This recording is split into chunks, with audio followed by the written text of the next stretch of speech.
Capítulo 1. A estratégia da tempestade. O vento cortava as colinas italianas, trazendo consigo a umidade da madrugada. A névoa rastejava pelos vales, ocultando os exércitos que se moviam nas sombras. Napoleão Bonaparte, com apenas 26 anos, permanecia impassível sobre seu cavalo, os olhos fixos no horizonte. Seu exército, faminto e maltrapilho, era considerado por muitos uma força desgastada, sem esperança contra os disciplinados austríacos e piemonteses. Mas ele via algo diferente, uma oportunidade de esmagar o inimigo antes que pudesse reagir. Desde sua nomeação como comandante do exército da Itália, Napoleão estudara obsessivamente as posições inimigas. Os austríacos, sob o comando do general Johann Pierre de Beaulieu, tinham um exército superior em número, mas se espalhavam perigosamente entre os terrenos montanhosos da Ligúria. A divisão do general Eugène Argenteau, encarregada de avançar sobre Montenotte, marchava isolada, sem apoio imediato das forças piemontesas de Colli. Esse era o erro fatal que Napoleão exploraria. Seu plano era ousado, mas meticulosamente calculado.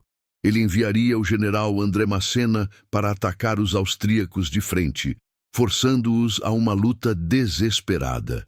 Ao mesmo tempo, o general Amédée Laharpe lideraria um ataque surpresa pelos flancos, impedindo qualquer tentativa de recuo. Os austríacos seriam esmagados entre os dois ataques e jogados ao caos. Antes do amanhecer, os claris franceses soaram em meio à escuridão. As colunas começaram a se mover em silêncio absoluto.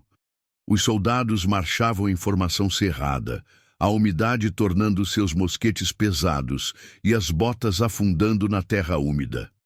Cada homem sabia que o sucesso daquela ofensiva determinaria o futuro da campanha. No lado austríaco, a patrulha avançada mal teve tempo de perceber a ameaça antes que o estrondo dos canhões franceses rasgasse o silêncio da manhã. O ataque começara. Capítulo 2. O inferno em Montenotte. O primeiro impacto foi avassalador.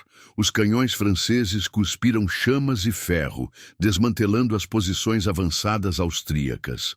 Argenteau, pego completamente desprevenido, tentava desesperadamente reagir, ordenando que seus batalhões se organizassem em linhas defensivas, mas a pressão era insustentável. Massena, um veterano de batalhas ferozes, conduzia suas tropas colina acima, baionetas caladas, gritos de guerra ressoando por entre as árvores queimadas pelos disparos de artilharia. Seu avanço era impiedoso, forçando os austríacos a recuar de forma desorganizada. Os oficiais austríacos gritavam ordens, tentando restaurar a linha de batalha, mas era tarde demais. Ao mesmo tempo, Laharpe e sua divisão emergiam da floresta como uma força fantasma. Soldados austríacos viravam-se para enfrentá-los, apenas para serem varridos por uma barragem de tiros de mosquete. O caos se instaurou. As unidades austríacas tentavam desesperadamente se reagrupar, mas estavam sendo cercadas de todos os lados. A estratégia de Napoleão funcionava com precisão mortal. A poeira e a fumaça pairavam sobre o campo.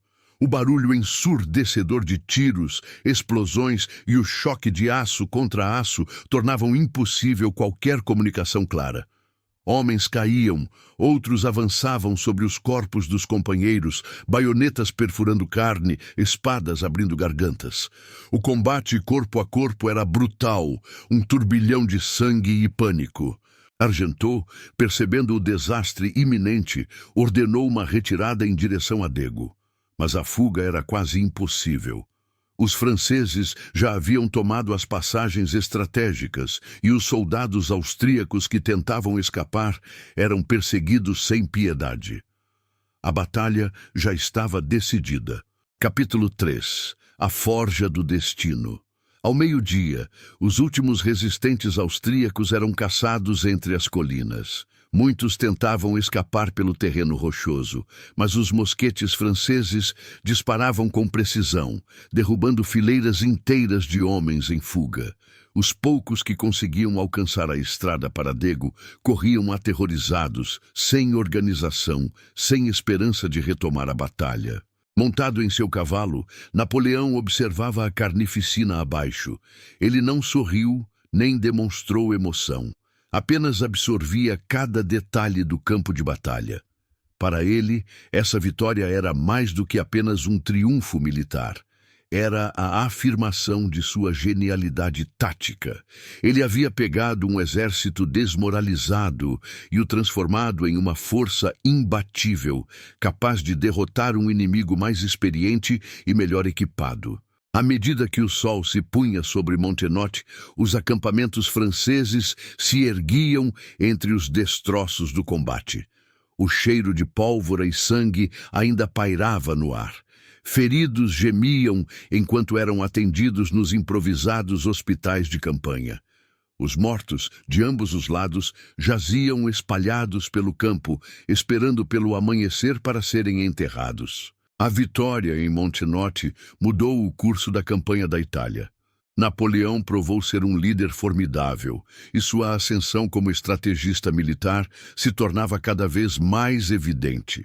Seu exército, antes desacreditado, agora via nele um comandante capaz de levá-los à glória. Mas a guerra estava longe de acabar. Em seu mapa de campanha, Napoleão já traçava os próximos passos. Dego e Milésimo estavam ao seu alcance. A ofensiva francesa avançaria sem piedade, varrendo os austríacos e piemonteses do norte da Itália. Enquanto os soldados comemoravam ao redor das fogueiras, o jovem general permaneceu em silêncio, seus olhos fixos no horizonte. Ele não via apenas a vitória do dia. Ele enxergava toda a Itália caindo aos seus pés.